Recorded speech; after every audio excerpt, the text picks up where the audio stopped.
Oh, we're not doing well. We are not doing well. Place on a blue card, but I can't place it there. I cannot place this anywhere, right? Because of the yellow cards everywhere.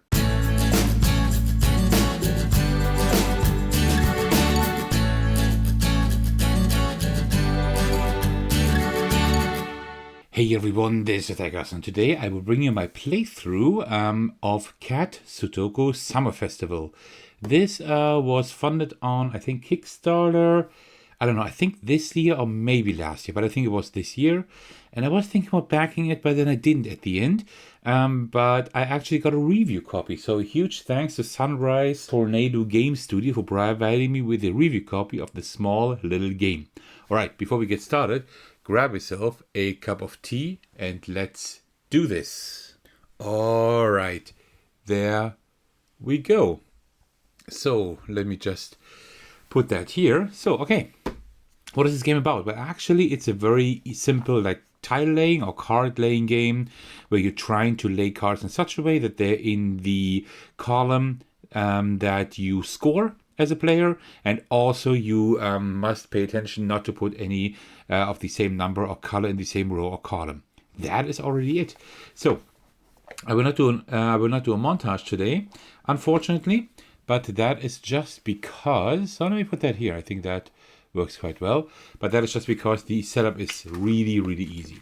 So first of all, you just, of course, remove everything from the box. And then you do a few things. First of all, you find like this scoring card here. You select 3, 4, 2, and 1 player. You put like the score zone card in such a way that it like shows the player count for you. So here it would be solo. Then in a solo game, you also remove like all of the purple cards. You will just put them back into the box. We don't need those. And then you take all of the other cards and shuffle them. I will just give them an overhand shuffle because usually like after my games, I already give them like a good riffle shuffle. So now for the video, I'll just give them an overhand shuffle just like that, a cut, and that is fine. Then you remove 2 cards without looking at them and put them back in the box. And then you turn over the first card and put it in the center of a 3x3 grid. And all of the other cards, we can just put, you know what, let me just do it like this, score zones there. Here we will put the deck. And of course the rules I will also put aside. And then what we also do is we take like all of these tokens. We have like a yellow host token, like the cat token here, but you put that on the card, you put here in the middle. And like all of the reserve tokens, you put them all aside, except for one that you take. And also you draw 3 cards into your reserve. Let me just put them here like this on the left. I think that is fine like that. All right.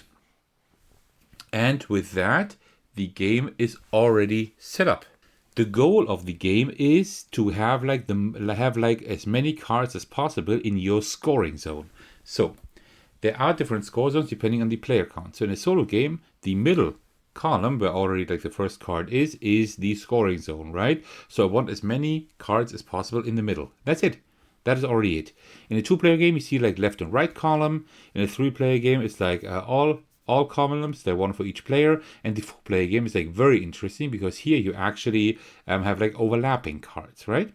So that is like what you want to do. Have as many cards there as possible. How the game works is pretty simple. I will just explain as I will be doing my playthrough. So let's start right now. You always draw a card from the top of the deck. And then like anywhere in the grid, you place your card. There are a few things to keep in mind here. First of all, you cannot put the number in any row or column with the same number, right? So if that were a 4 here, I could not place it here, there, or there. But I could place it here, right? That would be fine. The same thing for the same colored card. So if that were a red card, so for example, 9, I would not be able to place anywhere here, but I could place it diagonally. That would be totally fine. The second thing I want to pay attention to is this little text down here. So this one says place on a blue card, right? If I do that, then I receive a reserve token. I will get to those in just a moment, right? So for this card here, I would place it like somewhere in the middle column, because that's where I get the points, right? At the end, I get like 1 point for each card in the middle column. So I want to like place as many there as possible. Now, Optionally, I can also place cards from a reserve. So now I could pay 2 reserve tokens. I only have 1 at the moment, right? But let's say I had 2. I could pay those into the supply, and then I could take one of my cards and place it like anywhere according to the regular placement rules. Why would I want to do that? Well, first of all, more cards I could place in the middle, but also each of these cards give negative points at the end of the game. And even -3 points, which is a lot. So that is -9 points already, right? And also, depending on if you're the player with the most reserve tokens, you also get points. In a solo game, you just need to have like 2 reserve tokens at the end of the game to get 2 extra points. Also, what you do is like whenever a card is placed, you take the host token and put it on that card. That means that card is now locked. So I'm not able to place any cards on this one here, right? I cannot place any cards on that one. But as soon as I place a new card, I can move the host token. And last rule you need to know is I can always place a card with the same number or color on the same number or color. I can always place a card on a card with the same number or color, right? So while I could not place the 9 in any of these adjacent spaces, I could place it on that one. Because now this one is not in a row or column with any of the same number or color, because covered cards don't count. And I think these were all the rules. So let's now draw the next card and continue. That's a 6. All right, it's a yellow 6, so I can place that anywhere pretty much. Place on a lower number card. Well, the 4 is a lower number card. I can place it here because in the row or column there's no 6 and no yellow card, so that works. And I get 1 reserve token because I was able to do that. So now the host token wanders over there, so I cannot place anything here. My turn is not done. I can still place a reserve card, but I can't place the 1 or 8 here or there, right? Or there, because we have a yellow card here. But the 9 one, but this one says place on a green card. I wouldn't really want to do that, so let's wait for that now. So here we have a green card, placed on a lower number card. Okay, so I will not be able to place it here because 2 6s, right, in a column, or here, or there. I could place it here if there were no host token, but there is one. What I can also do, one thing I forgot to mention, instead of placing a card, if I can't or don't want to place it, I can also put it in my reserve to play it later, right? For 2 reserve tokens. But keep in mind that you will receive negative points for these, right? So that's important to know. So what do I do with that one? Well, actually, you know what? I will take this into my reserve. I will be able to place that somehow. 5, place on an odd number card. Well, that is perfect. There is an odd number card, right? I can place it here. The placement rules are all fine. We move that one over there. All right, so maybe I'm now able to do that. I think I would like to place this one now here. All right. It's not perfect, but I think I can work with that. So let me place that here. It's not a lower number card, so I don't get a reserve token, but at least I can place it there for 2 of these tokens. Okay, that's fine. The host token wanders over there. All right, let's continue. That's a 4. Place on a higher number card. You know what? Let us just place that over here for now. I think that's fine. The host token wanders over there. Next card. Place on a stack of exactly 2 cards. We have 2 right here. That is perfect, actually. You know what? Then let me place that here. Since we did what it said there, we get a reserve token. The host token wanders over there. Yeah, and that's just how we continue the game, right? It's a very easy to understand puzzle, actually. Place on a lower number card. You know what? I will actually do that. I will put that here. Yes, that's another 6, but it's not the same row or column, right? So that's fine. And I will get a reserve token for that. The host token wanders over there. And now I will take this one here, place on a green card for 2, place that one here. So I place that on the green card. So I get another reserve token. Okay, not too bad. Okay. So you see, we're trying to put all the cards in the middle column, right? Place on a red card. That would be nice here. But I can't do it.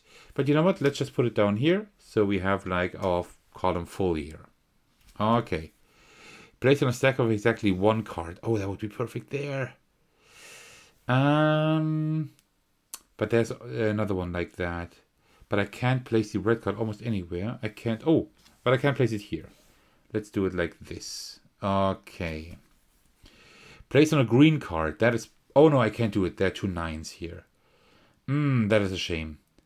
Can I place this anywhere? I could place it here, I guess. Yeah, let me do that. It's not perfect because I'm not getting a whole lot of points. Place on a red card. Yeah.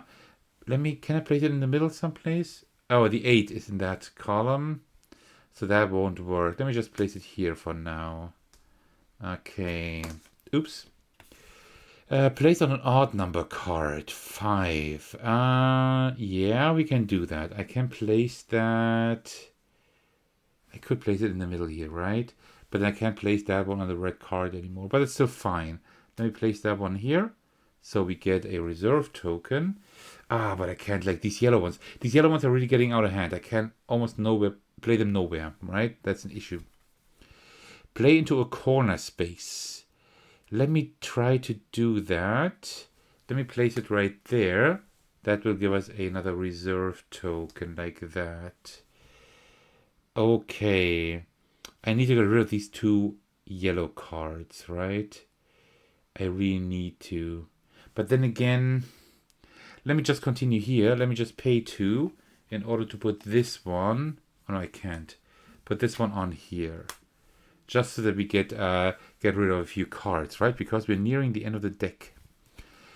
Place on a stack of exactly 2 cards. I would have this one up here, but there's a 2 on it, right? So that would be in the same row. That wouldn't work. Yeah, so that's not going to work, but I can just place it like here in the middle. Like right here maybe, right? Just so that I get more points at the end of the game. I still need to get 1 reserve token at least. Place on a green card. Oh, that would be perfect, but it doesn't work here. Yeah, what do I do with this one? Will I keep this? Oh, can I still get rid of all of them? Maybe. Let me just risk it. 7, place on a blue card. I can't do that, but I can cover that stupid yellow card here. Yeah, let me do that. Okay. Place on a stack of exactly 1 card. That would be perfect here, but there's a 1 in the same row, so that doesn't work. Well, then let me just put it here, I guess. Just to move that off again. Play into a corner space. I cannot do that because it would, like, they're always like reds, right? I can't do that. I cannot place this anywhere except in the middle.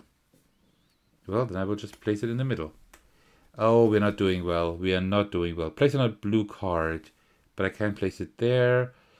I cannot place this anywhere, right? Because of the yellow cards everywhere. Ooh, that means I have to take it. Or I have to place it like onto a corner space. I can also do that. Let me just place it there. That works, yeah. Oh, that's not good. Place on a higher number card. That doesn't work. Oh, it does work. I can place it here. So we get a reserve token. And then I will... Oh, I can't do that, actually. Well, I will take this one here. I will take the 9. I will place that on a green card like this. That works. That means I get another reserve token. So I spent 2 reserve tokens, but I get 1 back. So now I need to place this one anywhere, but I need to get I now need to get a reserve token. Place on a stack of exactly 2 cards. There are 2 cards here, and it is fine, right? 2 yellow, yeah, that's fine.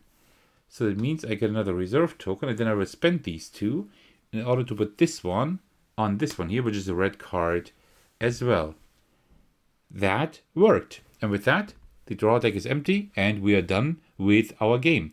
So there are now 2 scoring methods. There is the regular one and the advanced one. The advanced one says that you check, like, do you have like 0 or 1 card? Do you have 2 cards? Or do you have exactly 3 cards in your stacks? And then you receive like a specific number of points for those, right? For solo, I don't think that's like the best thing to do, right? I think that's better for like the multiplayer game. But the regular scoring method is just you take a look at your column, your score zone, which is like the middle column for me, and I count all the cards. That's 1, 2, 3, 4, 5. Okay. And then here it's 6, 7, 8, 9, 10, 11, 12, 13, 14. And 2 more, that's 16. No points deducted because I don't have any cards in my reserve, and no points extra because I only have 1 reserve token instead of 2. So I have 16 points. So we then take the rules, because there is a scoring table here at the bottom, and with 16 points I have the second highest score. Like 18 plus would be Sudoku Sensei, but I'm in the range of 14 to 17 points, Temple Treasures. And that's very cool because like actually like says like gives like a description, right? So we are Temple Treasures, earned by uncovering strategies within the game that lead to particularly efficient or creative puzzle solutions, akin to discovering hidden treasures within Natsu's temple. So pretty cool. Yes, well, and that is how you play Cat Sudoku, designed by Tate Wu and published by Sunrise Tornado Game Studio. Again, thank you very much for providing me with that review copy. So yeah, I will not do a full review here, right? I just wanted to show you how to play it, but how you play it. But I will just say like a few words about the game. So I really like the form factor here, right? It's like a really small box. It's perfect for traveling. It could be even smaller, but still, it's like really tiny. It's like very easy to just put into any bag, take it with you, and you can play with up to 4 players. That's just wonderful. The game and the theme and the art style are very nice. I really enjoy these cute cat images here, and they also have like all names, right? Like Urian, Layla, Toffee, Gogo, Toby, Wish, Gohan. So that's pretty cute as well. The rules of the game and also like how you score is like really simple. I love that. You can teach that. You can teach the game in 2 to 3 minutes and then start playing. Very easy to teach, very simple to play, and also very easy to score. I really like that. The game is very luck based. Definitely it is, but I have been able to consistently get good scores. So it is possible to like mitigate your luck a little bit, but just by like clever placement. But I did have games where placing cards in a good manner was like really hard, right? So it is quite luck based in that regard, but it's fine for a little game like that. This is played in like 10-15 minutes, very easy. So no problem there.